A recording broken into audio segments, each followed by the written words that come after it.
CNN Prime.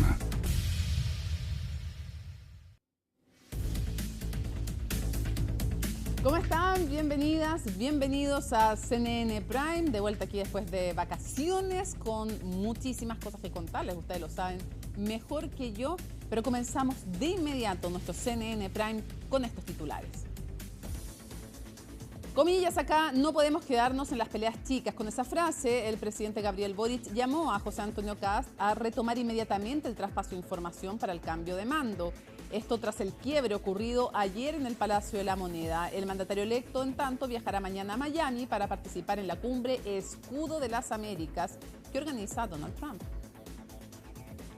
A errores reiterados y significativos en la proyección de ingresos fiscales atribuyó el Consejo Fiscal Autónomo el desvío de la meta del balance estructural de 2025 y si bien valoró que la deuda bruta se haya mantenido bajo el nivel prudente, el organismo explicó que dicha situación respondió a factores transitorios como la apreciación del tipo de cambio. La Corte Suprema declaró admisible un amparo ingresado por la defensa de la ex jueza Ángela Vivanco, quien está en prisión preventiva desde el 30 de enero por la trama bielorrusa. La justicia además dio luz verde a un recurso interpuesto por el abogado Eduardo Lagos, quien representó al consorcio Velas Movitec en el juicio contra Codelco. Y en temas internacionales, el Pentágono aseguró que Estados Unidos comenzará a atacar progresivamente y más profundamente el territorio iraní. En paralelo, un submarino estadounidense hundió un buque de guerra de Irán en el Océano Índico, mientras que los sistemas de defensa de la OTAN derribaron un misil que se dirigía a Turquía. Todo esto y mucho más, aquí comienza CNN Prime.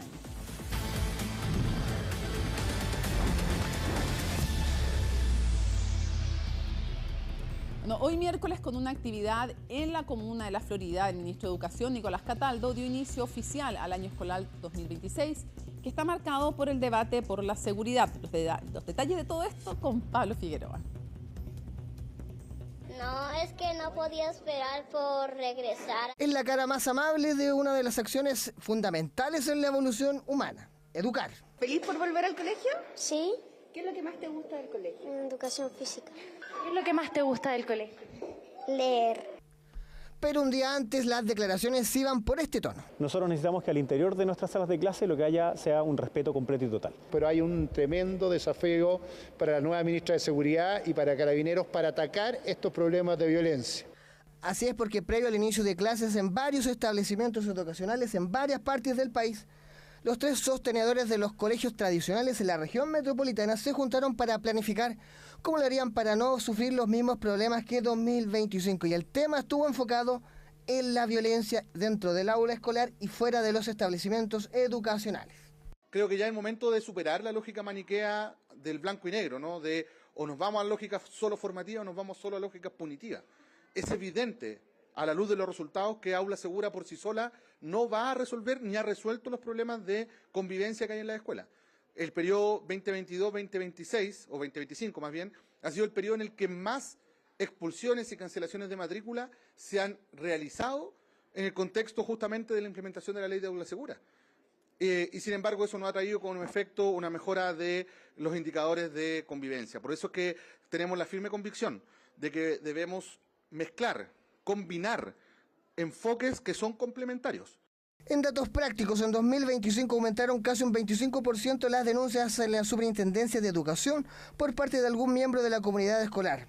Un total de 22.680 denuncias, de las cuales la mitad hacían referencia a un hecho de violencia entre alumnos o de un menor hacia un docente. Así que en el inicio de clases hay municipios que tomaron cartas en el asunto, como esta idea de la Municipalidad de Ñuñoa. Patrullas de seguridad escolar, que son 4 vehículos únicos y exclusivamente destinados con seguridad municipal a recorrer estos recintos educacionales, a hacer checkpoint o punto de contacto en cada uno y hacer al menos 2 rondas por cada uno de los colegios, pero además cada colegio tiene un botón de pánico al interior del colegio para avisar a estas patrullas especializadas de manera que lleguen tempranamente en lo posible. Por lo tanto, si hay un asalto a la entrada del colegio, están protegidos. Si hay un hecho de violencia dentro del colegio, están protegidos. Y es así como en Ñuñoa se presentaron estos 4 vehículos que van a ayudar con la seguridad en las afueras de los establecimientos educacionales. Porque para adentro está la labor de Carabineros, la cual es... El encargado del establecimiento educacional tiene que llamar, evidentemente, a Carabineros de Chile y Carabineros de Chile debe ingresar al establecimiento. Aquí no requiere de una autorización esto, inclusive si esto ocurriera en una universidad. Carabineros pueden actuar frente a los delitos flagrantes. Uno deberá ir generando una investigación, porque en el fondo es esto, o sea, buscamos información, trabajamos en función de la inteligencia con un propósito, ¿ya? Y ese propósito, cuando ya esto ha escalado, debiera ser el desarrollo de procesos investigativos por medio de la Fiscalía, y esta Fiscalía que pudieran tener un resultado. En 2025 se presentaron 9.299 casos en donde se denunció actos de violencia desde el alumnado a algún profesor. Y también varios municipios presentaron querellas buscando responsabilidades en los tutores de los menores expulsados por ejercer violencia. Y el número de expulsados de los establecimientos educacionales ha crecido 8 veces en la última década. Hay quienes en contraparte piden que no se pierda el foco en los colegios, donde se debe garantizar el derecho a la educación, donde relacionarse sin violencia también es parte de esa responsabilidad. Y en otras materias, un nuevo atentado incendiario se produjo la madrugada de hoy en la Araucanía, esta vez en la comuna de Teodoro Schmidt. Catalina Sánchez tiene toda la información. Catalina. Hola, ¿qué tal? ¿Cómo están? Muy buenas tardes. Efectivamente, ya es el tercer atentado que se ha registrado en lo que va del año en la región de la Araucanía. El primero tuvo lugar en la comuna de Imperial, el segundo en Lautaro hace pocos días a un costado de la Ruta 5 Sur y el tercero aconteció durante esta madrugada en Hualpina, en la comuna de Teodoro Schmidt. Esto tuvo lugar según información entregada por las policías y la Fiscalía en la Ruta S620 a la altura del kilómetro 3,5 al interior de la hacienda El Budi. Hasta ese lugar llegó un grupo de sujetos aún con paradero desconocido para quemar 4 máquinas, en específico un camión y 3 retroexcavadoras. Además, en el lugar, según ha informado la Fiscalía, se habrían dejado algunas pancartas, algunos lienzos alusivos a lo que ellos llaman causa mapuche y exigiendo la libertad de los denominados presos políticos mapuche. Lo llamativo, lo novedoso es que además se dejó un lienzo haciendo alusión al presidente Gabriel Boric y también a José Antonio Kast. En específico, lo que dice es lo siguiente: ni Kast ni Boric detendrán la heroica lucha mapuche. El lienzo fue incautado por las policías, según instruyó la Fiscalía de la Araucanía. Será el Abocar y el OS9 de Carabineros quien quedará a cargo de la indagación para poder esclarecer los hechos, conocer cómo ocurrieron y finalmente lo más importante, que es dar con el paradero de los responsables. Tenemos justamente las impresiones de personal policial que atendió esta emergencia durante horas de esta madrugada. Pasemos a revisarlo a continuación. Al concurrir personal policial a un fundo donde se realizaban faenas forestales, pudieron constatar que efectivamente estaban siniestradas 3 excavadoras y un camión pertenecientes a una empresa que prestaba servicios externos para realizar esta faena forestal. En este contexto, y al efectuar un recorrido por las inmediaciones, se halló además un lienzo con determinada leyenda, el cual está siendo periciado en estos momentos por organismos especializados de Carabineros de Chile como el OS9 y la Abocar. Bueno, este nuevo atentado habría ocurrido a eso de las 3 de la madrugada, según información policial y también que ha entregado la Fiscalía. Sin embargo, se percatan de aquello a eso de las 8 de la mañana, cuando las víctimas se encontraban en el lugar, porque cuando ocurre este nuevo ataque no se registraban personas en su interior y por ende no hay personas lesionadas. Además, se dejó un lienzo haciendo alusión a Luis Tranamil, quien actualmente se encuentra cumpliendo una condena de 32 años por el homicidio del cabo Naín. Este predio, que también es muy importante comentarlo, según información entregada por la Fiscalía, se encontraba con protección, en específico con rondas periódicas y nocturnas, porque aparentemente hace aproximadamente 2 años había sufrido ciertos ataques o también algunos daños, según se ha informado mediante esta información que se ha entregado oficialmente. Ahora bien, también es importante comentar que ha generado ciertas reacciones este nuevo atentado. reitero, el tercero en lo que va del año, sobre todo por parte de Corma y también de la Confederación de Dueños de Camioneros, quienes han manifestado que esto da cuenta de la crisis de seguridad y también de que se deben tomar cartas en el asunto. Es más, hacen un llamado bien importante al gobierno entrante a señalar que el desafío en materia de seguridad en la Araucanía es bastante grande. Vamos a revisar aquellas impresiones. La violencia no puede transformarse en una forma de presión, ni mucho menos en un mecanismo de expresión política. Esperamos que se actúe con la máxima celeridad para identificar y sancionar a los responsables. La Confederación Nacional de Dueños de Camiones de Chile protesta enérgicamente porque este atentado se suma al anterior perpetrado a la medianoche del domingo en Lautaro, donde fueron incendiados 2 vehículos de carga más maquinaria. El gremio solicita a las próximas autoridades hacerse cargo de esta nueva serie de atentados, pues implican amenazas a la vida de los operarios, destruyen la inversión que pequeñas empresas están haciendo en la zona y, lo peor, siembran el terror afectando a inocentes. Bueno, un ataque que además se registra a solo horas de conocer el veredicto condenatorio en contra de los hermanos Santiaguensante, Nicolás Rivas Payao, imputados por el triple homicidio de Carabineros en Cañete 2024. Evidentemente, cuando hay ciertas condenas o también lectura de sentencias, hay un reforzamiento en materia policial, producto de que, tal como se ha informado en algunas ocasiones, podría haber algunas represalias o bien acciones a raíz de estas decisiones que se toman en materia judicial. Este predio, tal como se los comentaba, ya contaba con protección producto de otros atentados. Sin embargo, no tuvimos la posibilidad de poder conversar con las víctimas, pero sí conversamos también con Carabineros, tal como lo veíamos recientemente con algunos gremios que han reaccionado y que están exigiendo evidentemente mayor seguridad en la Araucanía, porque señalan que en varios de los atentados que se han registrado ha habido cierta afectación a camioneros, a vehículos de carga que también han sido totalmente destruidos por la acción del fuego, tal como ocurrió este domingo recién pasado en la comuna de Lautaro. Seguiremos bien atentos a lo que siga aconteciendo con esta información, a las reacciones que vayan surgiendo, y evidentemente esto se da también a pocos días del cambio de mando, tal como señalaban los gremios. Lo que exigen es mayor seguridad en la Araucanía. Agradecemos a Catalina Sánchez toda la información y seguimos avanzando. Y atención a lo siguiente, porque el Consejo Fiscal Autónomo emitió un crítico informe sobre el manejo del gobierno en el ámbito fiscal. El documento atribuye a, comillas, errores reiterados y significativos en la proyección de ingresos fiscales, el desvío de la meta del balance estructural de 2025, que cerró en menos de 3,6% del PIB. El documento también imputa el desajuste a la escasa efectividad del plan de acciones correctivas propuesto por el Ejecutivo y a un nivel de gasto que excedió el comprometido en el acuerdo marco para la aprobación de la ley de presupuestos. Y si bien el Consejo Fiscal Autónomo valora que la deuda bruta se haya mantenido bajo el nivel prudente, atribuye dicha situación a factores transitorios como la apreciación del tipo de cambio, entre otros. Lo que señala el CFA es que los ajustes de gasto fueron distintos a lo que ellos estaban promoviendo, ¿no es cierto? Lo que yo diría es que durante todo nuestro gobierno, en particular el 2024 y el 2025, que es cuando han existido desvíos de la meta fiscal, una vez que esos desvíos se han identificado, se han tomado medidas que buscan reaccionar a aquello. Una reducción mayor de los gastos es muy probable que tenga un impacto relevante en la política social, y nosotros hemos dicho como gobierno que es muy relevante conciliar estos dos objetivos. Durante nuestro gobierno el gasto ha crecido la mitad de lo que estaba creciendo en administraciones anteriores, pero también uno debe ser responsable en materia social. Y salud, educación, la PGU, requiere un financiamiento que debe ser mantenido en el tiempo.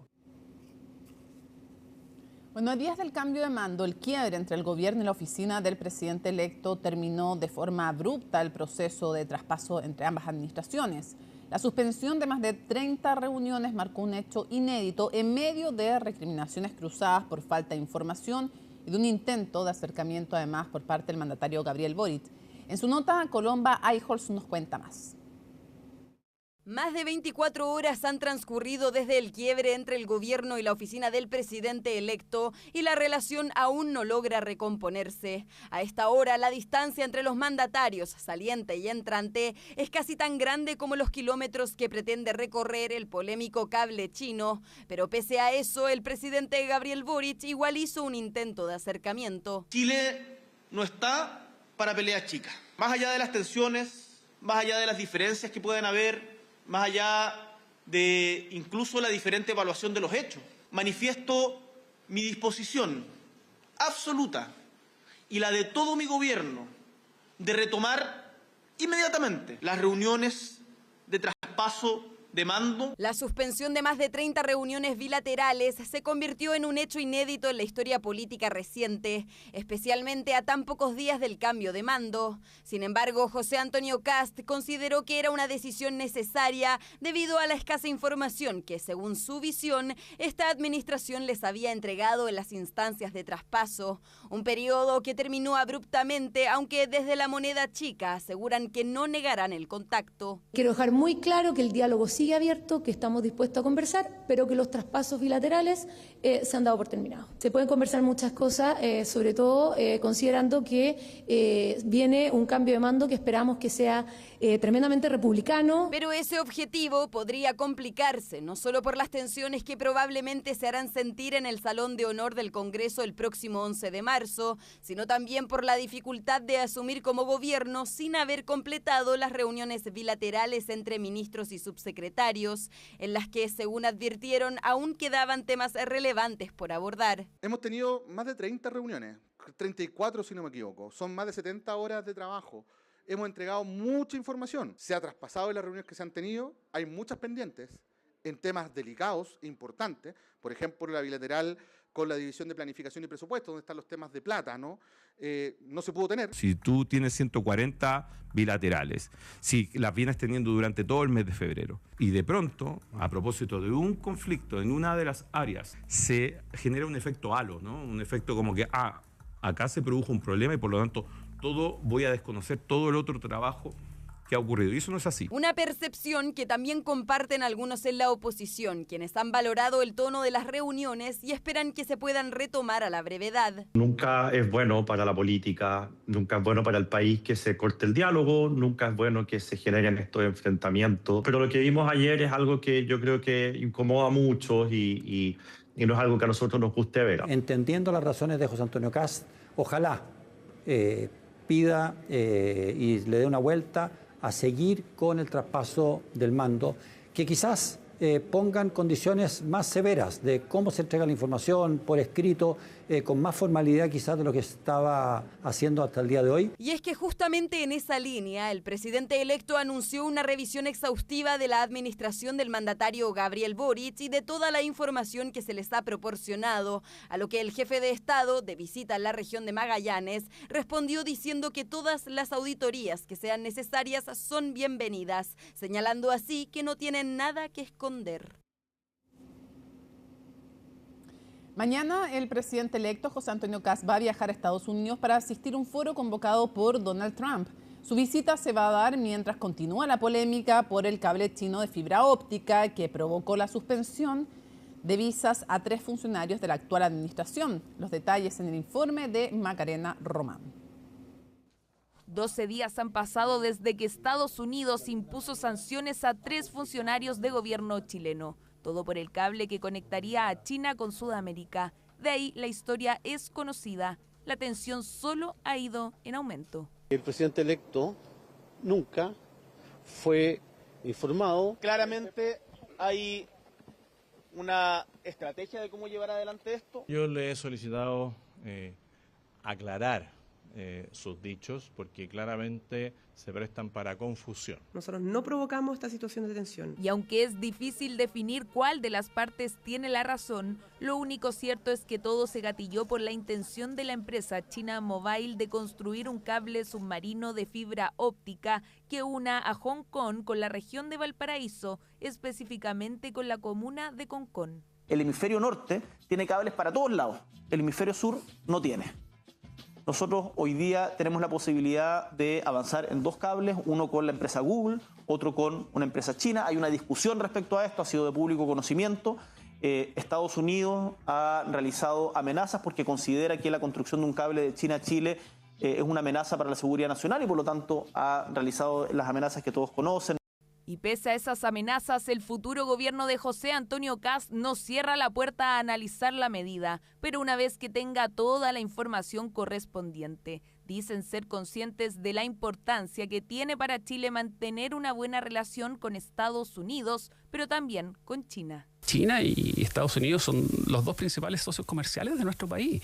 Y yo creo que el actual gobierno, el saliente gobierno, maltrató la relación con esos 2 socios estratégicos de nuestro país. Yo creo que parte importante del desafío que tenemos que asumir a partir del 11 de marzo, ¿cierto?, es recomponer esa confianza con ambos socios estratégicos. Las políticas públicas de un país la tienen que decidir las autoridades de ese país en base al bien común de las chilenas y los chilenos. Nuestra relación tanto con Estados Unidos como con China son excelentes relaciones que se han desarrollado, de hecho, durante esta administración, y es importante que eso se pueda seguir llevando a cabo. Y eso, al parecer, la próxima administración lo tiene claro. Mientras representantes del Partido Republicano, a través de su secretaria general Ruth Hurtado, visita China, el presidente electo viajará este jueves en la noche a Estados Unidos para participar en el foro Escudo de las Américas, convocado por el mandatario Donald Trump. Nosotros creemos que se debe mantener la política que ha llevado Chile, la política de Estado,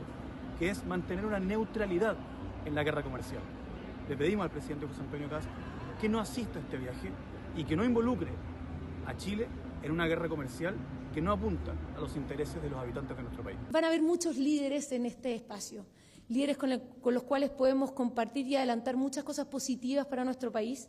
Y si se dan conversaciones tanto con el presidente Trump como con otros mandatarios, siempre es algo positivo para nuestro país. Y aunque no está confirmado que José Antonio Kast tenga una reunión a solas con Donald Trump, lo que sí es un hecho es que este sábado 7 de marzo se concretará el primer acercamiento en persona entre el presidente electo y el mandatario estadounidense. Un encuentro que está convocado para hablar de la seguridad regional, pero principalmente por la supuesta interferencia extranjera en el hemisferio.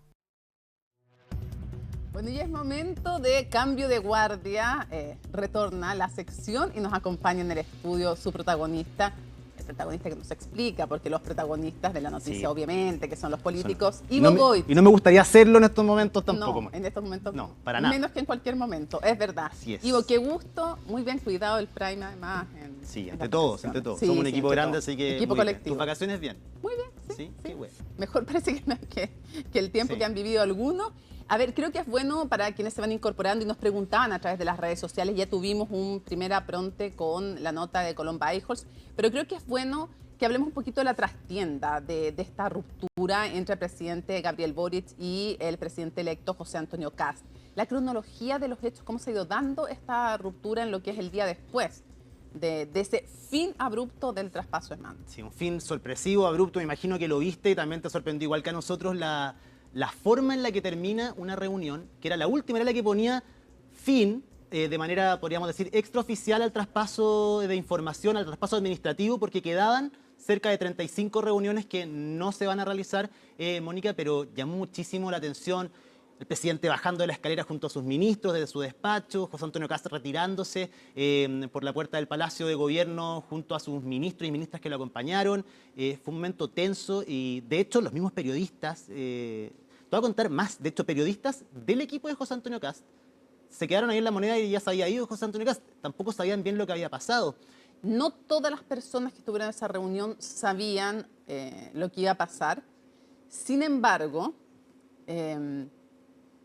la verdad es que no fue un arrebato del presidente electo, no fue algo que se le ocurrió en el momento. Era una de las posibilidades que se habían conversado. Que si no había un cambio radical de la situación, esto podía pasar. Sí, ¿y sabes desde cuándo se empezó a fraguar eso, o al menos insinuar en una declaración que dio horas antes en el mismo Palacio de la Moneda, saliendo Claudio Alvarado, que tuvo una reunión... Futuro ministro del Interior. Que tuvo una reunión con Álvaro Elizalde, el actual ministro del Interior. A él, la prensa le pregunta por un extracto de esta ya bullada entrevista del presidente Boric, noticiosa en Juan Fernández, donde da a conocer que él había llamado efectivamente a José Antonio Kast y le había dado de manera general información acerca de que había un problema con un proyecto, un megaproyecto de un cable submarino chino y que habían advertencias de Estados Unidos con posibles amenazas a la seguridad regional y también las telecomunicaciones de nuestro país. Cuando se le pregunta a Claudio Alvarado ahí, él da a entender que el presidente está faltando a la verdad. Y eso para el presidente Boric fue también algo que no estaba dispuesto a aceptar. Y Claudio Alvarado, de hecho, dice que el presidente electo no se le ha dado ninguna información acerca del cable submarino. Claro, es que hay varios... es que comienzan los problemas con el lenguaje también, porque el presidente Boric dice que informó y del lado del presidente José Antonio Kast dice enunció, no informó, dijo en términos generales. Lo que sí es una primera inexactitud es de parte de, efectivamente, el futuro ministro del Interior que dijo no había recibido ningún antecedente. Nada. Ahora, antecedente recibió, no en profundidad, pero hubo, y de hecho lo reconoce al día siguiente. Y lo reconoce el mismo presidente Boric en esa entrevista, sí, que claro. él no le da detalles, le da solo un panorama general del problema, más no detalles específicos de los alcances, de los problemas, de lo que podría pasar. Claro, pero tampoco, es verdad que en la entrevista tampoco profundice tanto como después a la salida de esta reunión en que ya se especifica todo un poco más. Y bueno, y también está, hay que decirlo, la molestia es una molestia acumulada, no es solo el tema del cable chino. Ese es un punto muy importante, porque todos hemos hablado de que este proceso de transición administrativa se ha dado de buena forma. En reuniones a puertas cerradas, donde nosotros no sabemos efectivamente lo que se habla, más todos han tratado de mantener, al menos en la estructura, esta tradición republicana del traspaso de información. Pero lo cierto es que si miramos el calendario, Mónica, y retrocedemos, desde que era candidato José Antonio Kast, ya tenía roces con el presidente en ejercicio Gabriel Boric, con algunos de sus ministros por ciertas declaraciones. Comenzaba a avanzar esto, resultó ser presidente electo, se juntan en el Palacio de la Moneda el 15 de diciembre, ambos se dan la mano y dicen esperemos que esto sea el mejor proceso del mundo. Todos decían, oye, somos un ejemplo para el mundo en términos de... La llamada de la noche de la victoria había sido después, muy bien evaluada, incluso en las encuestas. Y días después, Mónica, comenzó una bola de nieve que es importante ponerla en este contexto, porque uno se queda con lo del cable submarino. Pero esto es como una olla a presión. Se habla de que es la gota que rebasó el vaso, se ha puesto como ejemplo la guinda de la torta, porque efectivamente lo del cable submarino viene a englobar, es el corolario de 2 meses y medio. Así lo presentan desde el punto de vista del presidente que va a asumir. Correcto. Y dicen, incluso dentro del cable, les molestó mucho la entrevista y les molestó también, sobre todo, que no se haya contado de este decreto. Y tercera cosa que les molesta es que en la bilateral entre el ministro Muñoz y de Grant no se haya mencionado este tema, cosa que tiene que reconocer en la Cámara de Diputados el actual ministro de Transportes y Telecomunicaciones. Y eso por un lado. Y en el otro lado les molesta que se haya dicho que no sabían nada. Ellos dicen, bueno, es que al decir no sabíamos nos referíamos a detalles. Cada uno en el fondo va dando y de un lado y del otro básicamente tienen 2 tesis. Hay 2 tesis de lado y lado respecto del frente. O ineficiencia o mala fe. O piensan desde el lado de José Antonio Kast, o hay una intención deliberada de no comunicar y hacerlo en forma general para distraer y para no comunicar porque querían cerrar luego esto, o bien no lo supieron hacer de buena manera. Y del otro lado es lo mismo, porque no preguntaron si se los enunciamos, si era tan grave, si les parecía tan importante, porque no preguntaron, o lo están haciendo para, a propósito, endurecer el tono, bajar expectativas y tirar el mantel. Así es, bueno, y también hay una tesis de 2 teorías, o sea, estrategias del lado de la administración actual y de la entrante, que es, por un lado, poder endosar cierta parte de la responsabilidad de lo que significa tomar la decisión por el cable submarino chino, que es lo que la administración de José Antonio Kast acusa están haciendo desde la administración del presidente Boric.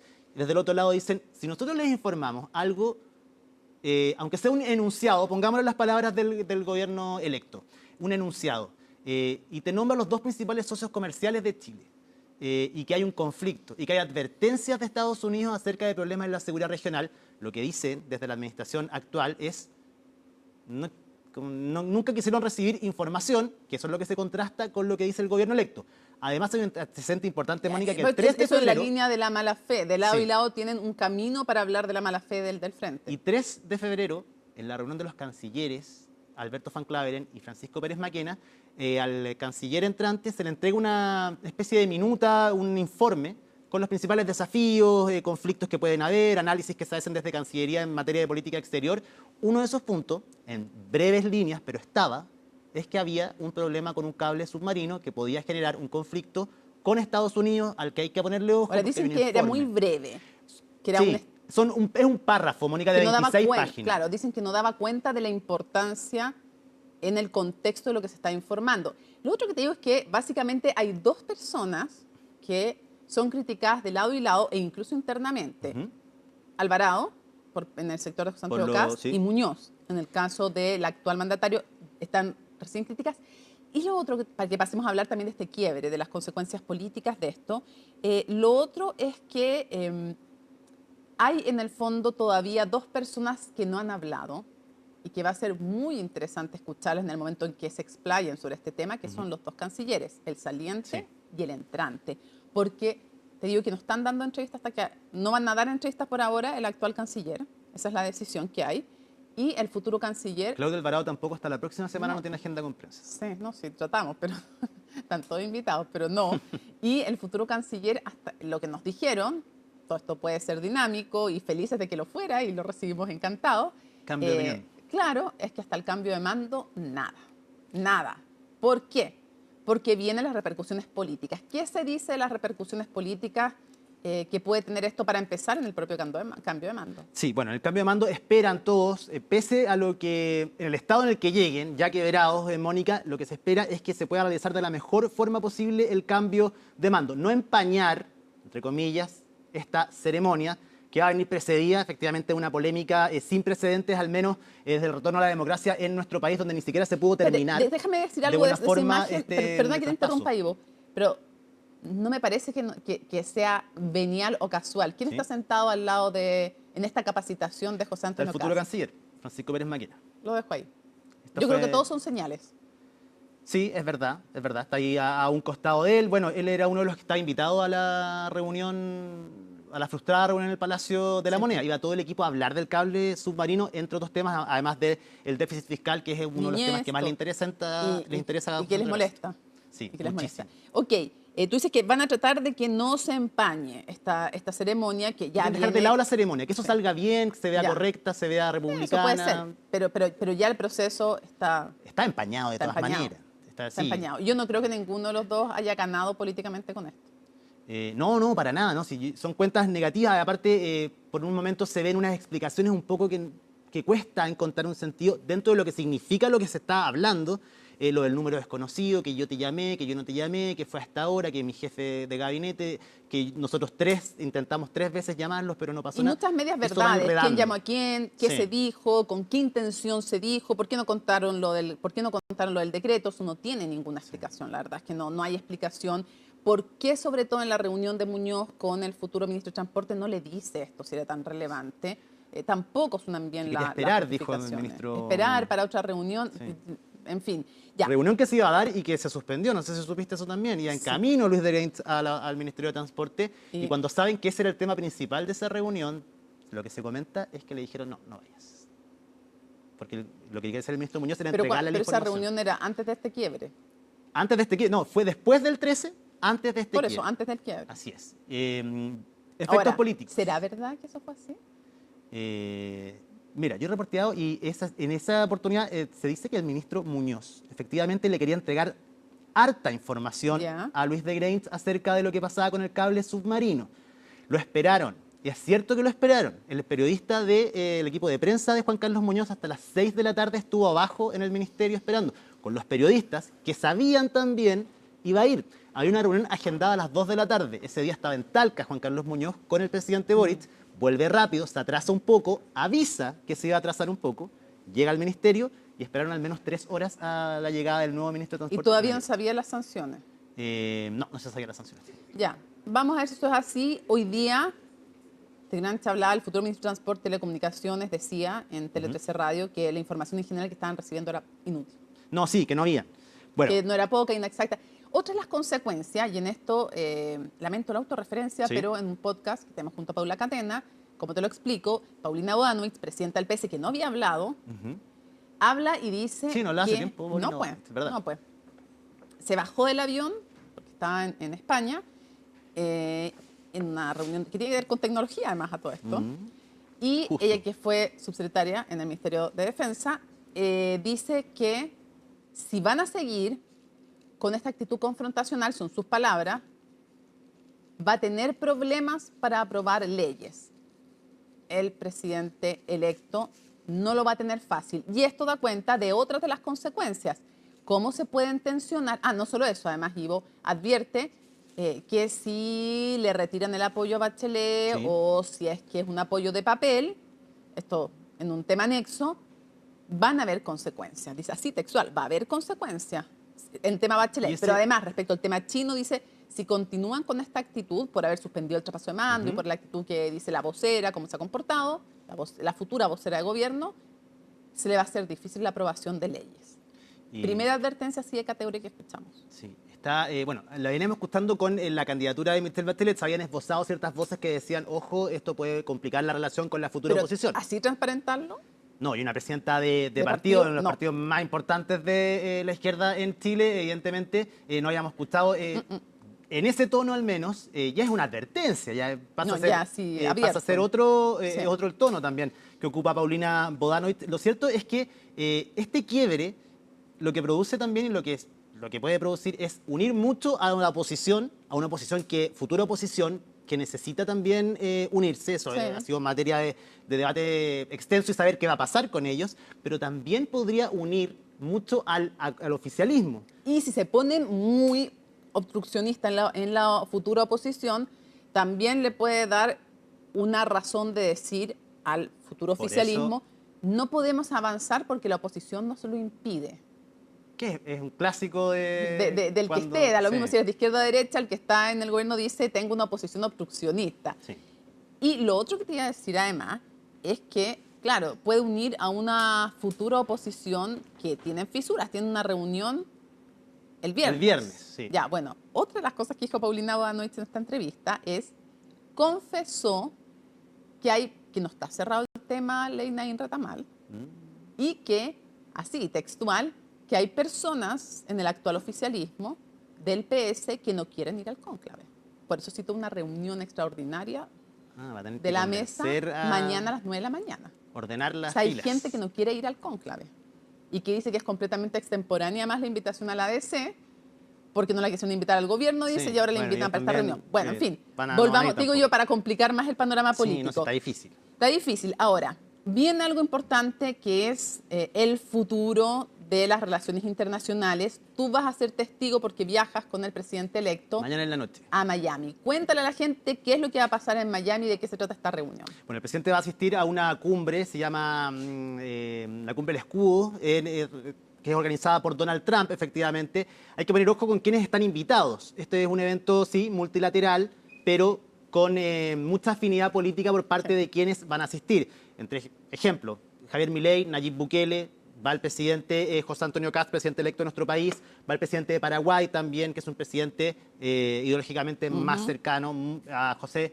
Antonio Kast, para hablar de varios temas y problemáticas de la región.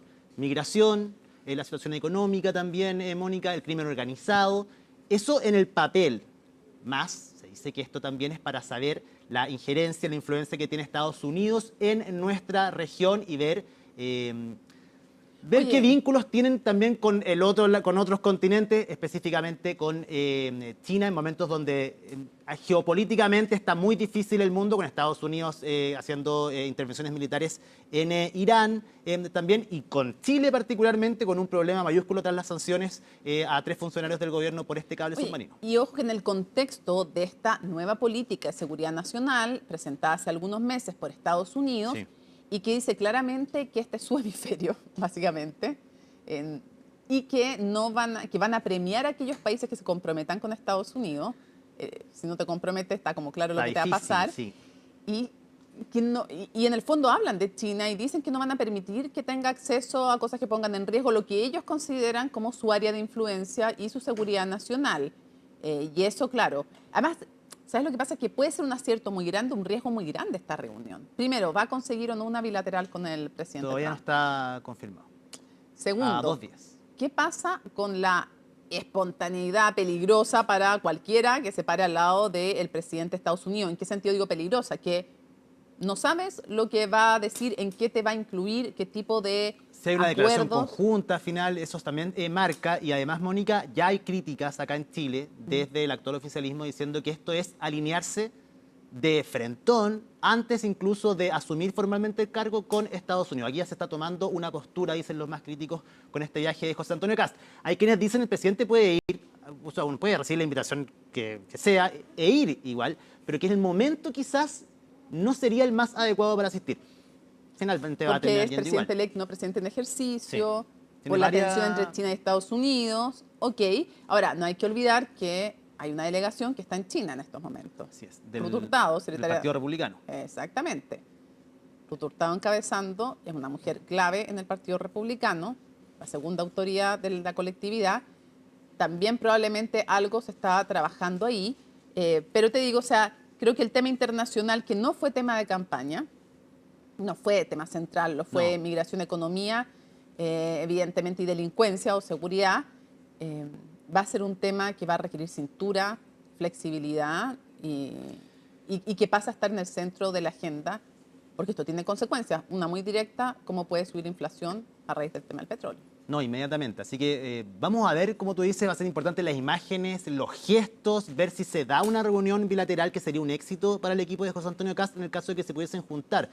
Todo esto en la agenda de Donald Trump de ese día sábado, que es el día donde se va a producir esta cumbre, está presupuestado que él asista a esto solo 2 horas, en el horario en general de toda la actividad. Así Ya. que eso ya da ciertas luces acerca de que los tiempos van a ser acotados. Además, que cualquier cosa que le dijeran, ponte tú, no sé, que firme tal cosa, él puede decir, bueno, soy presidente electo, No puedo hacerlo. no puedo hacerlo, no soy el que dirige las relaciones internacionales.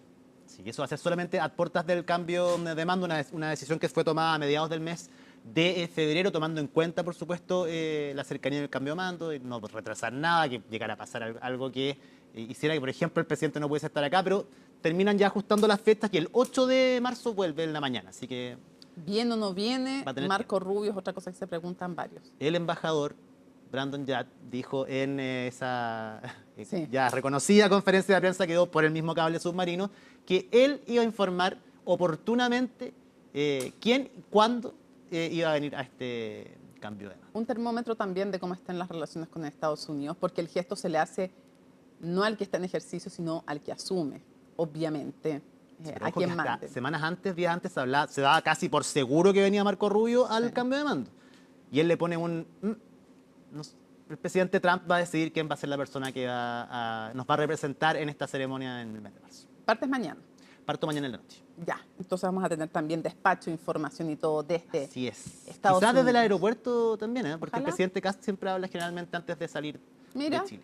ahí puede ser. Ya. Puede ser ahí. Ivo Voigt, muchísimas gracias Muchas por gracias toda a la ti. información. Nos vamos entonces a la pausa y regresamos, por supuesto, a CNN Prime.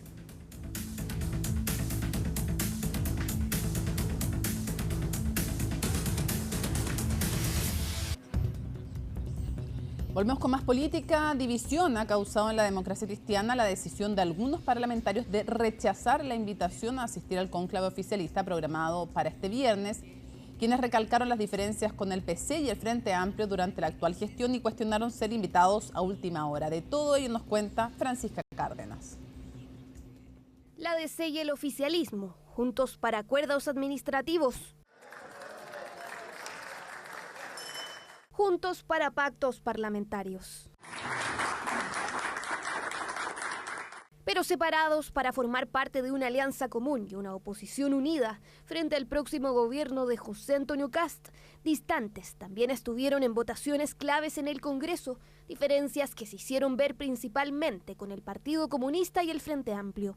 Ahora, el portazo de un sector importante de la Falange fue al gobierno tras rechazar la invitación al cónclave oficialista que se realizará este viernes en la sede del ex Congreso Nacional. Es porque ahí había una razón estratégica, la sobrevivencia de la democracia cristiana y la vigencia de la democracia cristiana.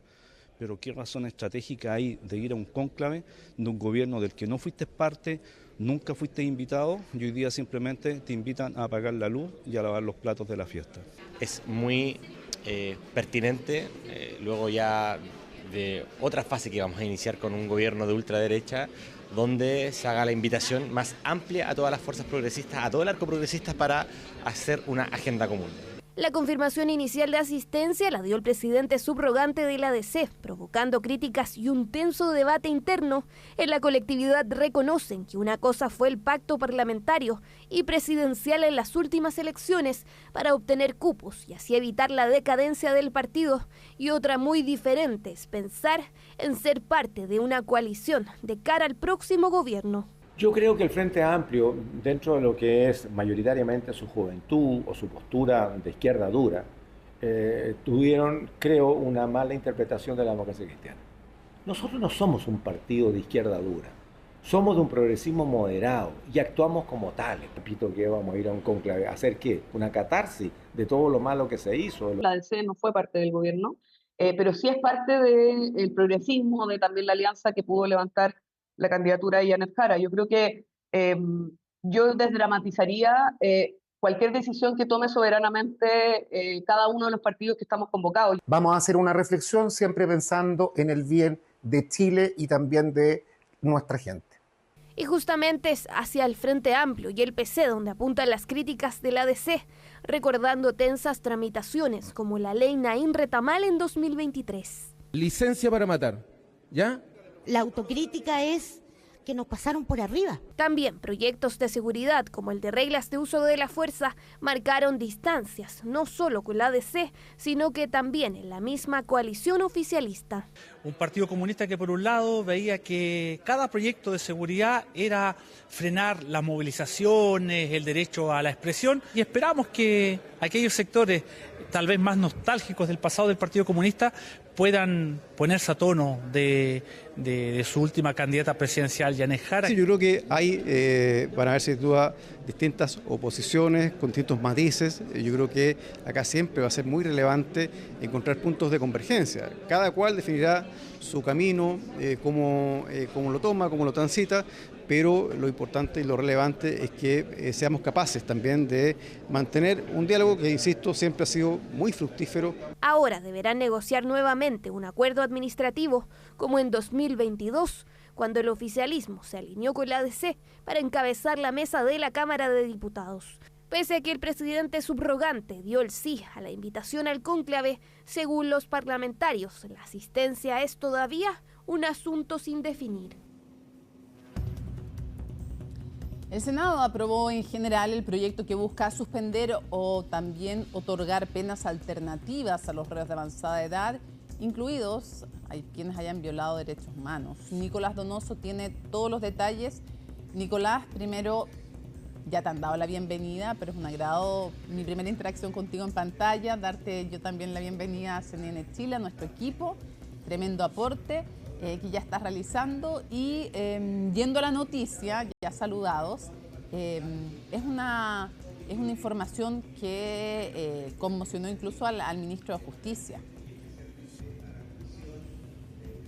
Sí, hola Mónica, ¿qué tal? ¿Cómo estás? Muchas gracias ahí por la bienvenida. Este proyecto que ya se le había solicitado aplazar la discusión, inclusive segunda votación. Hablabas tú también de este proyecto que conmuta condenas a presos por derechos humanos. Ha hablado mucho de la situación de Punta Peuco, que inclusive podría liberar al psicópata de Alto Hospicio. Es una iniciativa que se termina aprobando por 23 votos a favor, 22 en contra y 0 abstenciones. Se criticó mucho la ausencia del senador independiente Karim Bianchi. Eso sí es una crítica sonada por parte sobre todo del oficialismo de cara a cómo podría votar también eventualmente en el futuro gobierno de la administración del presidente electo José Antonio Kast. Pero también es polémico porque es un proyecto que pasó por Comisión de Derechos Humanos, que tuvo dimes y diretes por parte de oficialismo a oposición. Es un proyecto impulsado de hecho por parte de la derecha, levantado por el senador de Renovación Nacional Francisco Chaguán, a quien también se le ha cuestionado, y tú lo decías, el ministro de Justicia Jaime Gajardo lo ha señalado. Es un proyecto en el cual en la discusión en general, porque se aprueba solamente en general, la idea de legislar es una iniciativa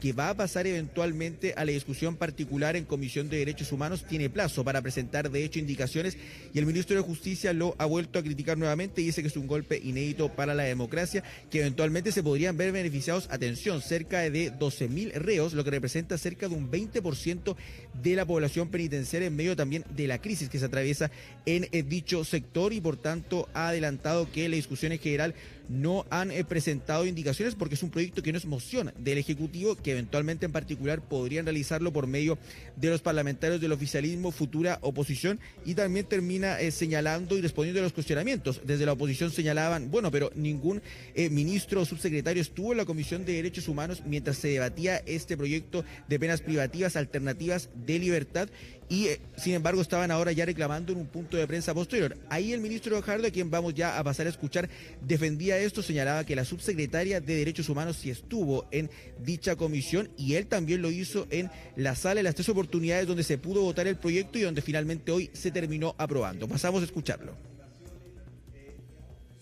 Hoy es un día negro para la democracia, para la protección de los derechos humanos, para la persecución penal en nuestro país, y lamentablemente el proyecto que se ha aprobado en general hoy en este Senado es un proyecto que va en contra de lo que ha hecho nuestro país en las últimas décadas en materia de derechos humanos, en contra de lo que ha hecho nuestro país en las últimas décadas en materia de persecución penal, es contrario a los tratados internacionales en materia de derechos humanos, y vuelve a victimizar a los familiares de las miles de personas que fueron víctimas de la dictadura militar.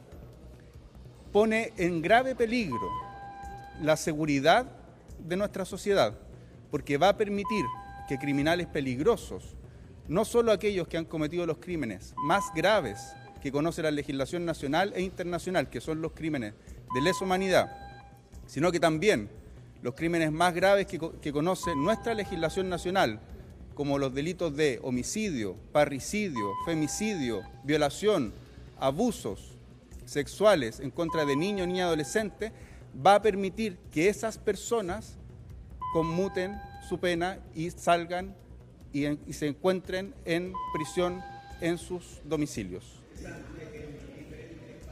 Bueno, lo decía ahí el ministro Gajardo en relación a por todos los delitos por los cuales eventualmente se podrían ver beneficiados, Mónica, pero desde la oposición hacen el punto también por medio del senador e integrante de la Comisión de Derechos Humanos, Rojo Edwards, en relación a que ellos visitaron cárceles durante la tramitación de este proyecto y vieron las condiciones inhumanas, por ejemplo, o precarias, entre las que se encontraban estos reos, y es allí entonces donde señala que se debe dar eventualmente una señal de humanidad, y es por ello que han impulsado y han insistido en este proyecto. Y de hecho el senador pasa a señalar también de que espera que en la próxima administración, ante el inminente cambio de mando, se pueda continuar con este proyecto, y se lo harán saber, de hecho, al gobierno del presidente electo José Antonio Kast. Pasamos a escucharlo.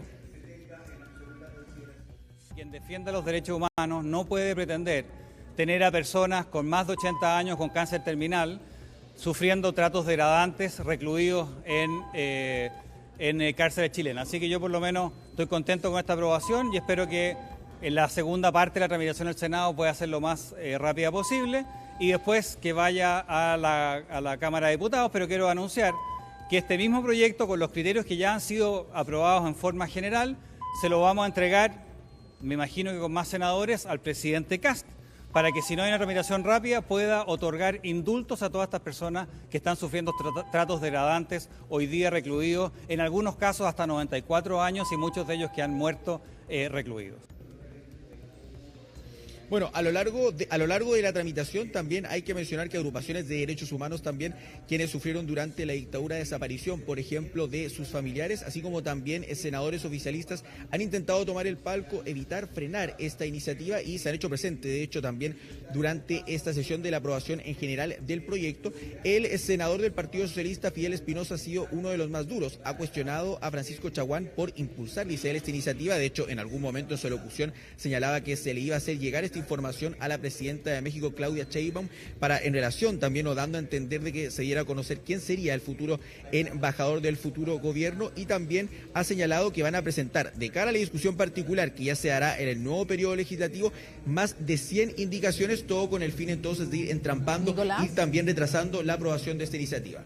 Sí, solo recalcar que obviamente que las posibles repercusiones a nivel constitucional que pudieran o no darse, pero sobre todo a nivel de los tratados internacionales es un tema aún pendiente. De igual manera, respecto de este y de cualquier proyecto de ley, el presidente que esté en ejercicio puede hacer vetos supresivos o aditivos.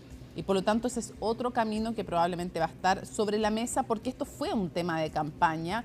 Y lo que dijo el presidente electo es que él iba a dejar que el Congreso lo tramitara. Por lo tanto, si no hace nada, no estaría incumpliendo ninguna promesa. El punto es que no va a alcanzar a hacerlo el actual mandatario, que sí probablemente estaría disponible para hacer un veto aditivo o supresivo. Claro, podría ser un veto aditivo, supresivo o sustitutivo en los días que va quedando de administración, pero también es cierto que hay un plazo para presentar indicaciones que se va a vencer durante este mes. Entonces, habrá que ver si el gobierno va a insistir en algún veto o le va a dejar también la responsabilidad a la futura administración. Y lo decíamos, mira, tocabas el punto también, vimos al senador y futuro ministro, además de las Express, José García Ruminot, a quien intentamos de hecho consultarle por su voto favorable y si va a ser la postura de que en el futuro el gobierno va a levantar o al menos va a respaldar este proyecto. No entregó declaraciones, se le vio hablando por teléfono, entrando de hecho al Comité de Renovación Nacional y posteriormente terminó entrando a la sala.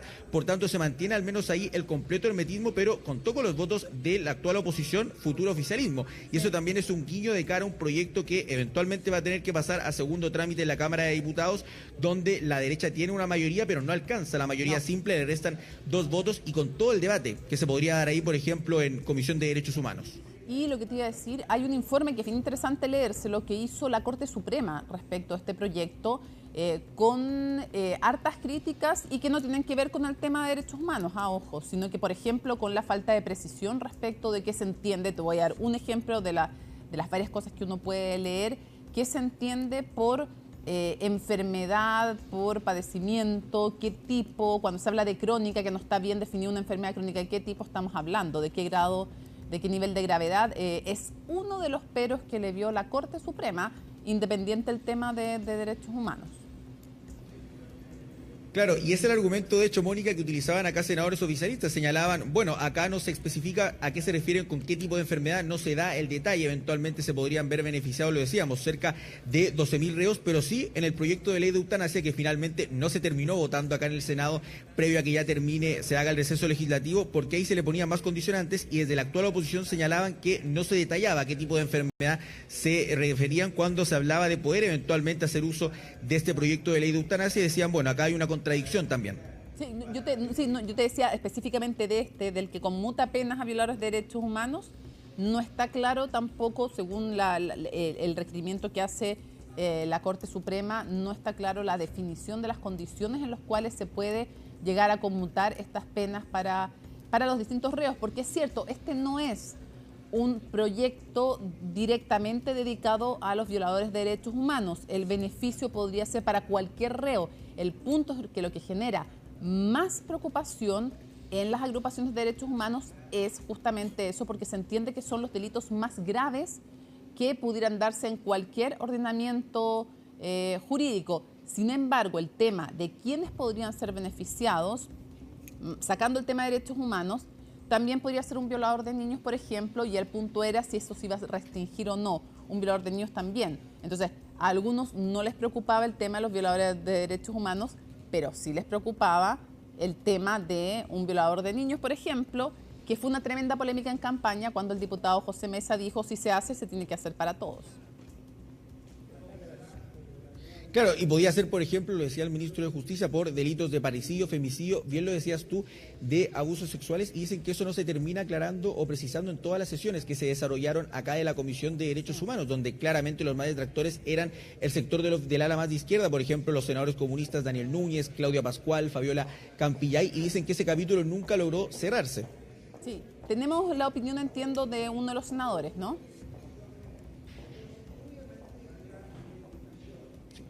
Vamos a tener el próximo miércoles un presidente de la ultraderecha que siempre defendió a los violadores de derechos humanos. Y por lo tanto va a ser un peligro inminente que este proyecto, ¿no es cierto?, siga su curso. Por eso tenemos que unirnos para, en esa unión, presentar cientos de indicaciones que hagan que este proyecto sea absolutamente inviable. Porque además, creo, nosotros en eso no lo hemos conversado, pero creemos que tiene elementos que pueden incluso hacerlo caer en el Tribunal Constitucional, porque atenta contra principios que Chile ha suscrito internacionalmente en materia de derechos humanos. Bien, Mónica, y solamente al cierre, si me permite señalar lo que está pasando en el ambiente acá para ir cerrando en la sala del Senado. Se terminó aprobando el proyecto de asociaciones anónimas que la restringe eventualmente, que la regula, un proyecto de más de 10 años de tramitación que va a pasar a tercer trámite, y también se terminó postergando uno de los anhelos del gobierno, uno de los últimos gallitos que podía sacar, de hecho, ya en lo que resta de periodo legislativo. Hablamos del proyecto que compite también la reforma al sistema político, que es alternativo a esta reforma al sistema político que se aprobó durante esta jornada en la Cámara de Diputados. Acá se encontraba ya en tercer trámite y tentativamente se podría votar en una sesión especial que ya sí sería la última el próximo martes acá en la sala del Senado, 24 horas antes del cambio de mando. Clarísimo. Nicolás Donoso, muchísimas gracias por tu reporte desde el Congreso Nacional. Buenas noches, Mónica. La Corte Suprema ordenó a los tribunales de Santiago y San Miguel revisar los recursos de amparo presentados por las defensas de Ángela Vivanco y de Eduardo Lagos, ambos en prisión preventiva por la llamada trama bielorrusa. De esta forma, los abogados buscarán dejar sin efecto la prisión preventiva de ambos imputados. El informe es de Juan Cristóbal Cható. Lo de este miércoles fue un respiro para las defensas de Ángela Vivanco y Eduardo Lagos, ambos imputados por la trama bielorrusa. Esto porque la Corte Suprema acogió a trámite los recursos de amparo presentados ante las Cortes de Apelaciones de San Miguel y Santiago, los cuales en un principio habían sido declarados inadmisibles, lo que ahora fue revertido por el máximo tribunal. Así, los abogados buscan dejar sin efecto la prisión preventiva que ambos cumplen por sus presuntos delitos, en este caso, donde se acusa que Vivanco, mientras era ministra de la Suprema, habría recibido coimas de parte de Lagos y Mario Vargas en representación del consorcio belorruso Velasmovitec a cambio de fallos favorables en una disputa judicial con Codelco. Todo a puertas de una reformalización agendada para el 17 de marzo, en la cual la Fiscalía sumará un nuevo cargo de cohecho y soborno para los imputados. La admisibilidad del recurso, que es lo resuelto por la excelentísima Corte, ordena a la Corte de San Miguel conocer el fondo de nuestras alegaciones. Confiamos y estamos expectantes a ello de que serán escuchadas nuestras alegaciones por la ilustrísima Corte de Apelaciones de San Miguel y esperamos a partir de aquello una pronta restablecimiento de la libertad de la señora Ángela Vivanco. Nuestro recurso de amparo contiene fundamentos que han sido sostenidos por la Corte Suprema y han sido ratificados en numerosas resoluciones, por lo tanto es una materia propia de la acción constitucional que se ha interpuesto.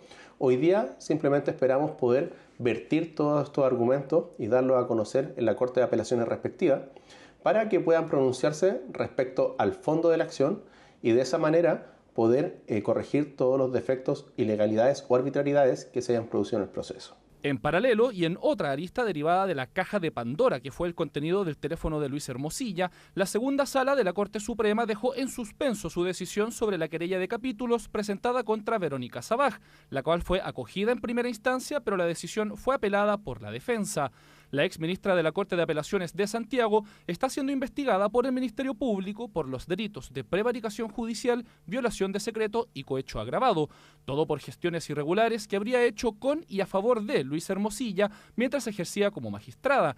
Desde su defensa reconocen la cercanía con el abogado y las conversaciones en cuestión, pero descartan que haya delito de por medio. De ser ratificada la querella, la Fiscalía podría avanzar con la formalización y solicitud de medidas cautelares. Dimos cuenta claramente de las comunicaciones, entre otros tantos antecedentes que fundamentan nuestra petición, cuando dice relación con solicitud de beneficios a terceras personas. Ustedes pueden observar no tan solo la solicitud eventual para una designación en el cargo en cuestión que estaba sirviendo a aquella exministra, sino que aquellas que dicen relación también con solicitudes para ofrecer a terceros respecto de causa en lo particular. Las infracciones que se le reprochan a la exministra Sabaj son básicamente comportamientos que estaban cubiertos por su responsabilidad administrativa, que en ese plano ella ya fue juzgada y sentenciada por el Poder Judicial. De hecho, hay que recordar que ella fue destituida de su cargo y, por lo tanto, nuestro planteamiento es que no se da el plus de tipicidad y de participación como para que se sostenga una persecución penal. Para el próximo lunes 9 de marzo quedó agendada la audiencia donde se conocerá la resolución, momento que definirá el destino de esta causa y por ende de la situación judicial de Verónica Sabaj.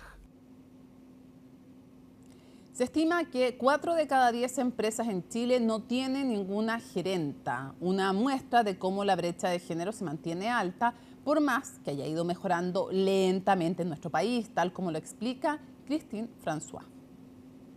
Durante los últimos años, la participación laboral de las mujeres en Chile ha aumentado progresivamente, pero el ascenso se detiene abruptamente al llegar a las esferas de decisión. El séptimo reporte de indicadores de género revela que, en 457 empresas que reportan a la CMF, la estructura de poder sigue siendo mayoritariamente masculina. Solo 17 de cada 100 puestos en directorios lo ocupan mujeres. Solo tenemos un 23% de mujeres en los cargos de gerencia de primera línea y un 17% de participación de mujeres en los directorios. Además vemos que persisten las empresas cero, es decir, empresas que no tienen ninguna mujer en cargos gerenciales o ninguna mujer en los directorios. Y esto nos muestra que hay un desafío de avanzar no solo a nivel de los promedios generales, sino de acelerar estos cambios en las empresas donde todavía queda mucho por avanzar. En un mercado laboral que exige resiliencia, hay quienes creen que una alta dirección mayoritariamente masculina se traduce en una gestión de riesgos limitada, baja resistencia de crisis y de toma de decisión, lo que afecta el desempeño de la empresa. Eso lo saben los inversionistas y por lo mismo es una ventaja competitiva hoy para atraer inversionistas tener un porcentaje importante de mujeres en directorios. Y más aún, es impresentable ser una empresa cero. Y lo va a hacer cada vez más. Nosotros tenemos un desafío porque en toda la historia de WOM no ha habido ninguna mujer en el directorio. Hoy existe una ley que se está implementando y que yo creo que va a ayudar a abrir las puertas para mostrar cómo las mujeres podemos aportar en esas mesas. La brecha responde a barreras sistemáticas que invisibilizan el talento. Incluso en sectores con alta base femenina como la enseñanza, que reporta 51% de trabajadoras, la presencia en directorios cae drásticamente a solo 17%, lo que reflejaría una desconexión entre cómo se compone la sociedad y quienes dirigen las principales industrias del país. Pero en todo lo que es los altos cargos, como tú dices, todavía nos queda un desafío grande que tiene dos barreras. Uno, la que nos pone el sistema, la que nos invisibiliza, la que dice que tenemos falta de experiencia, porque falta de capacidades no tenemos. Pero también otra que nos habla de ese techo de cemento que nos ponemos nosotras mismas, y eso es lo que queremos derribar hoy día. Las empresas son un reflejo de la sociedad, por lo tanto no tener representantes de una buena parte de la sociedad como son las mujeres, ¿no es cierto?, liderando, participando de esos foros, es un problema al final. Nosotros tenemos que apuntar a que las compañías tengan esa diversidad en todo ámbito de cosas para poder capturar mejores decisiones, para poder tener una visión más integral. Las compañías que reportan a la CMF han logrado mover la aguja, pero el avance es desigual. Aunque las empresas cero mujeres en directorios bajaron a 1 de cada 3, en las gerencias de primera línea la ausencia femenina subió a 4 de 10. Pese a esto, el sector privado observa cómo instituciones clave ya están siendo lideradas por mujeres, obteniendo resultados macroeconómicos destacados. Destacar que el Banco Central hoy día, liderado por una mujer, el año pasado también su vicepresidenta tuvo un manejo, por ejemplo, de la inflación y todos los números y políticas macroeconómicas que hoy día uno releva como muy buenas decisiones. Entonces, vemos como en distintos ámbitos de la economía, hoy día la CPC la lidera una mujer, la misma salió mejor economista del año, cómo se están abriendo espacios que tienen que reflejarse también en directorio, en cargos gerenciales. El reporte 2025 es claro. El talento está disponible, pero las puertas de la alta dirección aún requieren de un impulso decidido para abrirse. Un paso clave es la normativa Más Mujeres en Directorios, promulgada el año pasado y que se implementará en etapas. Hasta 2028, un mismo sexo podrá representar como máximo el 80% de los miembros de un directorio, límite que bajará a 60% en 2032. La Comisión de Evaluación Ambiental aprobó el proyecto que amplía el puerto de Valparaíso, tramitación que demoró más de una década. Natalia Muñoz nos cuenta qué viene ahora y por qué se demoró tanto. Después de 12 años de tramitación hay luz verde para que el puerto de Valparaíso sea ampliado. El proyecto de $900 millones de inversión obtuvo su resolución de calificación ambiental favorable. Es un gran hito porque permitirá materializar esta ansiada ampliación portuaria que ha sido trabajada y levantada gracias a un amplio diálogo ciudadano y también con distintas actorías que ha permitido poder obtener este resultado. Esto es un terminal para nuevas naves, para naves de mayor calado, de mayor envergadura. Además genera un crecimiento, genera un potencial contratación de más de 2.500 personas, puestos de trabajo entre trabajo directo, indirecto. El nuevo muelle contempla un frente de atraque de 430 metros y la apertura del paseo costero de 1,2 kilómetros que unirá el Parque Barón con el Cerro Bellavista. Esta iniciativa que no solo amplía la transferencia de carga, sino también incorpora una plaza, ciclovía y un mirador. Valor social que gran parte no estaba incorporado inicialmente. De hecho, el proyecto aprobado solo incorpora la mitad de la iniciativa original. Esta evaluación ambiental tardó un periodo extremadamente prolongado de 12 años. Ahora, la evaluación ambiental per se evaluó entre los años 2014 y 2018 y por ende tardó más allá del promedio de los proyectos de Chile, que tarda aproximadamente en torno a 3 años. Pero si usted está 12 años dándose vuelta respecto a si sí, si no, si podría hacer, los inversionistas se van, ¿cierto? Y se van a otros países, a otros lugares donde tengan posibilidades de inversiones con mayor certeza. Entonces, ese es el fenómeno que pasa y tenemos que superarlo, si no vamos a tener un problema grave de déficit de capacidad portuaria en un plazo relativamente corto. De concretarse las obras, el puerto ampliará sus operaciones de 1 millón a 2,3 millones de contenedores al año, en una carrera donde Chile va perdiendo competitividad, en especial luego que se inaugurara el megapuerto de Chancay en Perú. Nuestros productores de arándanos, de cerezas, de cobre, compiten con los productores peruanos. Si ellos tienen mejores condiciones de salida y una mayor cercanía con los mercados internacionales, tiene una ventaja. Por lo tanto, cualquier pérdida de competitividad en nuestros puertos, cualquier retraso, cualquier déficit de capacidad va a implicar que los productores nacionales van a perder competitividad en el mercado internacional. Para infraestructuras críticas como puertos, aeropuertos, hospitales, incluso viviendas sociales y otro tipo de necesidades de nuestro país, ese tipo de situaciones no es correcta, debería cambiar y acá el nuevo gobierno entrante tiene un desafío importante en modificar la legislación para generar una vía de aprobación especial para infraestructura crítica del país. Y aún falta camino para concretar las obras. La primera parte del proyecto del terminal portuario tendrá un plazo de construcción de 4 a 5 años y la concesión actual se termina en 2030, por lo que tendrán que haber nuevas licitaciones para utilizar la ampliada infraestructura. Bueno, y damos el gusto también de tener a Alicia Contreras, nuestra editora internacional para Conexión Global Prime. ¿Cómo estás? Bien, ¿y tú, Mónica? Bien también. Hay muchas novedades porque lejos de acotarse se sigue expandiendo el área del conflicto en Medio Oriente. Así es, ya estamos en el 5.º día de esta guerra, hay que decirlo así, que inicia Estados Unidos con Israel sobre Irán. Irán sigue bajo un fuego intenso y también es importante señalar que se está expandiendo. Hoy el Pentágono confirmó que un submarino estadounidense hundió un buque de guerra iraní en el Océano Índico. Y asimismo... Nueva área. Una nueva área también en donde se dan ya con varios blancos en la zona del Medio Oriente, pero se expande además al Océano Índico. Y no solo eso, también hoy la OTAN tuvo que derribar un misil que iba al espacio aéreo de Turquía. Está cada vez más grande entonces el área de conflicto. Y esto pone de nuevo sobre el tapete, es bien complejo porque hay discusión sobre cómo funciona el artículo que obliga a la defensa mutua, pero esa es una defensa... A ver, ¿por qué te digo? Porque es miembro de la OTAN, por lo tanto todos los socios de la OTAN tienen que defender a Turquía si es que va a recibir un ataque. ¿Qué pasa cuando ese ataque es en respuesta a otro iniciado por un miembro de la OTAN? Exactamente. Si fuera el caso de Estados Unidos, ¿están obligados a defenderlo? Exactamente. Eso es lo complejo de este asunto. Es un debate que también se inició cuando Estados Unidos amenazó con atacar Groenlandia, hay que decirlo así. Ahora, es que ahí era claro, porque se ataca, claro, eran miembros de la OTAN defendiendo de un ataque de un miembro de la OTAN. Exacto.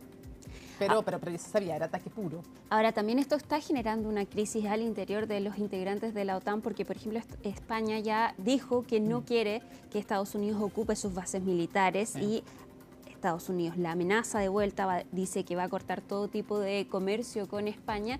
Y hoy la secretaria de prensa de la Casa Blanca dijo que España ya está cooperando con esto. España rápidamente negó esta situación. De inmediato, exactamente. Tenemos todo lo que ocurrió hoy en la nota que realiza Laura Soto. Iran cannot outlast us. And as President Trump said, more and larger waves are coming. We are just getting started. We are accelerating, not decelerating. Al menos en el corto plazo, Washington no tiene intención de frenar su ofensiva contra Irán. Así lo ha dejado claro el Departamento de Defensa del país, que ha extendido sus operaciones incluso más allá de la región.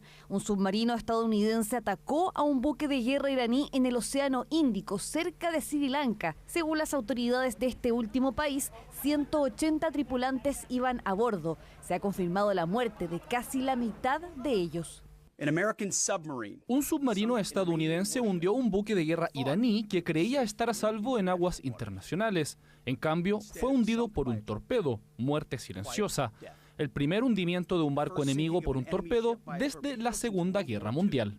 Mientras tanto, el régimen persa también parecía extender el alcance de sus ataques. Un misil balístico fue disparado desde Irán en dirección al espacio aéreo turco, según informó el gobierno de Erdogan. El proyectil fue derribado por las defensas aéreas de la OTAN, alianza militar de la que Turquía forma parte. Al igual que en el incidente de esta mañana, estamos tomando todas las precauciones posibles en estrecha consulta con nuestros aliados de la OTAN e interviniendo de inmediato.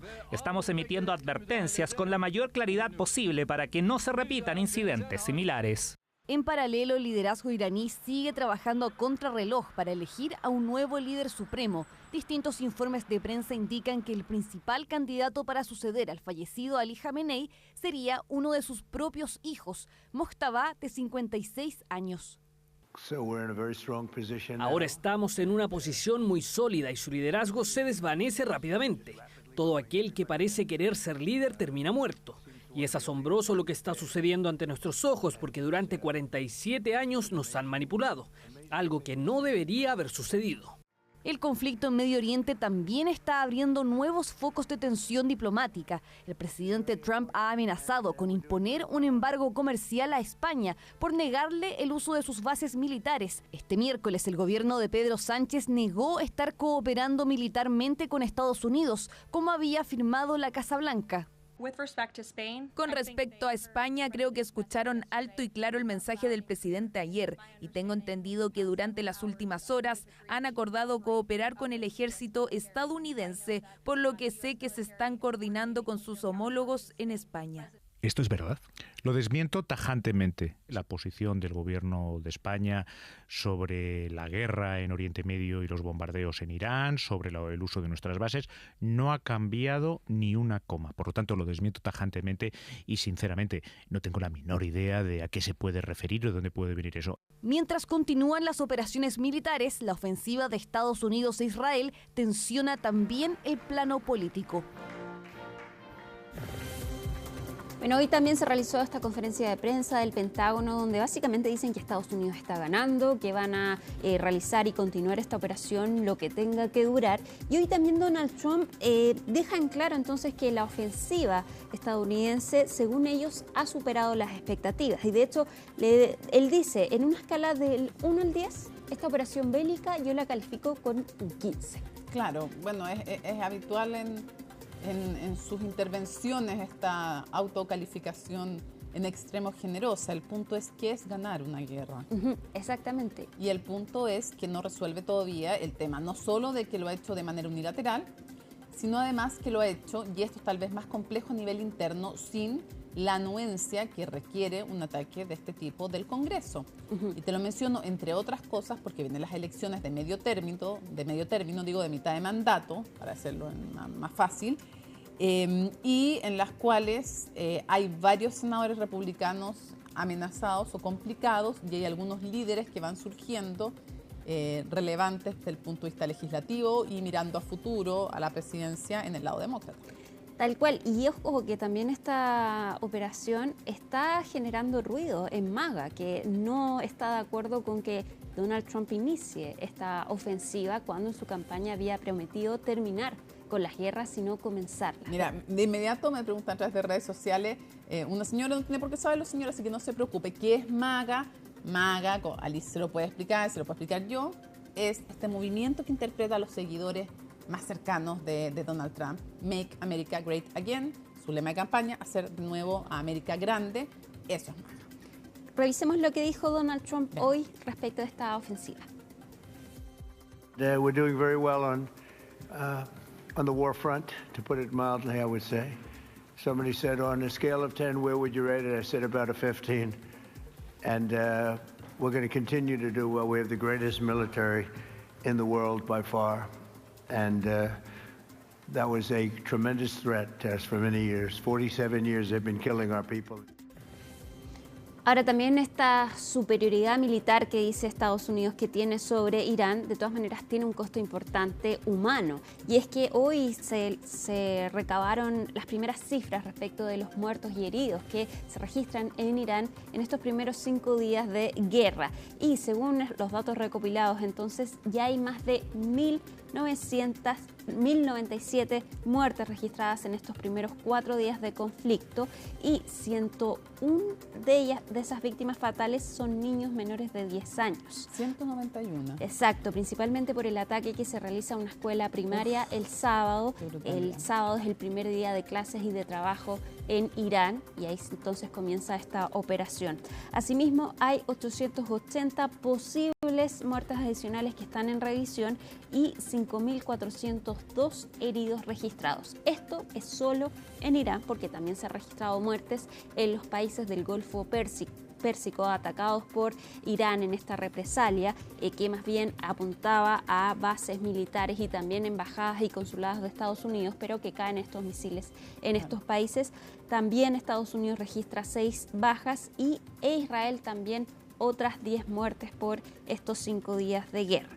O sea, siempre, obviamente que lo más importante son los muertos, son los heridos, pero junto con ello también la muerte que ya de alguna manera se había visto del antiguo orden internacional, que algunos dicen más bien lo que se ha hecho es explicitar que quien tiene el poder, quien tiene la fuerza, finalmente decide qué hacer. Lo que pasa es que teniendo esa supremacía también, no la había ejercido de manera tan fuerte Estados Unidos, teniéndola siempre, digamos, y siendo siempre en la realpolitik y en el mundo internacional, efectivamente en el mundo internacional, es una redundancia en el mundo en general, a través de la historia, siendo así y habiéndose visto en numerosas ocasiones, siendo esa la historia del mundo, no se había visto con esta fuerza y a lo menos se pedía la anuencia del propio Congreso en Estados Unidos. Y también es un proceso, una ofensiva que no sabemos cuándo va a terminar. No. Donald Trump ha hablado de 4 a 5 semanas. Ahora, Donald Trump en sus declaraciones ha dicho que él le hubiese gustado que esta situación fuera parecida a lo que ocurrió en Venezuela, que es el caso completamente contrario, y eso nos lleva al siguiente tema. Porque... ¿A qué se refiere con eso? Porque no cambió el régimen de Venezuela, y si él quiere cambiar el régimen en Irán...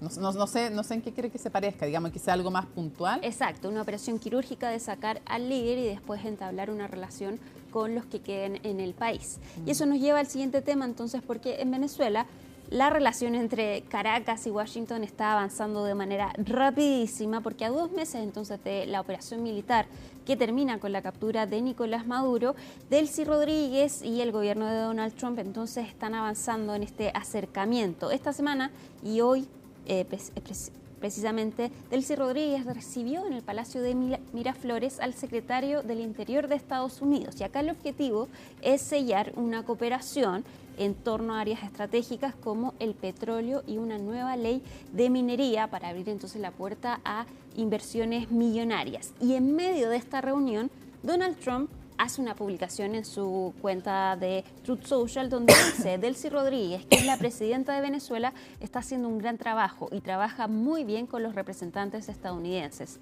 El petróleo está empezando a fluir y la profesionalidad entre ambos países es agradable de ver. Un mensaje que no pasó desapercibido en el Palacio de Miraflores, y después de esta reunión entonces Delcy Rodríguez agradece esta publicación de Donald Trump. Revisemos esa declaración. Quiero igualmente agradecer al presidente de los Estados Unidos, Donald Trump, que en medio de nuestra reunión escribió un post, saludando lo que es esta agenda de trabajo entre el gobierno de los Estados Unidos y el gobierno de Venezuela. Como lo habíamos mencionado y resaltado, el gobierno de Venezuela está a la disposición para, a través de los canales de cooperación, abordar agendas concretas que beneficien tanto al pueblo de los Estados Unidos como al pueblo de Venezuela. El secretario también ha venido acompañado de una nutrida e importante representación empresarial. Bueno, esa es la imagen que Donald Trump quería repetir en Irán y que claramente no sucedió. No, el tema es el petróleo, no es la democracia, claramente. Ahora nos vamos al Caribe, a Cuba, donde también Donald Trump tiene el ojo puesto, donde está asfixiando al régimen castrista con el corte del suministro de petróleo. Y hoy se registró un fallo masivo en el sistema eléctrico nacional que ha dejado a 2/3 de la isla completamente a oscuras. Como se ven en estas imágenes, entonces las calles de las principales ciudades y provincias están algo vacías porque este apagón entonces a gran escala nuevamente está paralizando la vida cotidiana de los cubanos. Y según los reportes oficiales, este colapso se originó por una falla generalizada, pero hay que decirlo que es otro síntoma de esta crisis estructural que es mucho más profunda. La infraestructura termoeléctrica de la isla tiene décadas de antigüedad, sufre de constantes, entonces, pero el embargo averías. Es clave, o sea, sí. Exacto. Sí. Y lo otro es que además es un efecto en cadena, es un efecto dominó, una cosa impulsa a la otra, lo digo en el sentido de que la dictadura cubana, claro, ha sido súper ineficiente en el ámbito económico, pero sin petróleo, además, entre otras cosas, sin tener la ayuda de la antigua Unión Soviética, que era una fuente importantísima de apoyo, pero sin tener la ayuda tampoco de Venezuela, otra crisis más de las varias que ha sufrido, y el efecto se va multiplicando porque se paraliza todo el sector de turismo, que es la principal fuente de divisas, o una de las principales de divisas en Cuba, y claramente eso es algo que no está funcionando ahora. Exactamente, hoteles, porque transporte. De hecho, más aerolíneas están cancelando los vuelos a Cuba porque no pueden recargar petróleo para volver. Vamos a terminar con el recomendado de nuestro ¿cuál equipo. Es el recomendado? Y esta vez es el informe de CNN respecto de la historia de Ali Khamenei, quien fue este ayatolá entonces de Irán, que gobernó durante 40 años, una mano dura, una represión importante a la población iraní. Y de hecho ya está sonando su hijo como el favorito para suceder a Ali Khamenei. Pero yo me imagino, Alicia, que tú amablemente en tus redes sociales, y yo te puedo obviamente retuitear también, me sumo, vas a subir el link para que la gente pueda tener acceso rápido a este informe, ¿no? Por supuesto. ¿Qué ha comprometido? Salgo de acá y lo tuiteo. Y yo te lo retuiteo, así la tuya y una más, para que la gente, claro, porque obviamente si quieren seguir tu recomendado, para tener rápido acceso a este informe que está buenísimo. Si tú lo recomiendas, lo seguimos. Ya, lo vamos a dejar arriba entonces. Genial, nos vamos juntas a la pausa y volvemos a CNN Prime.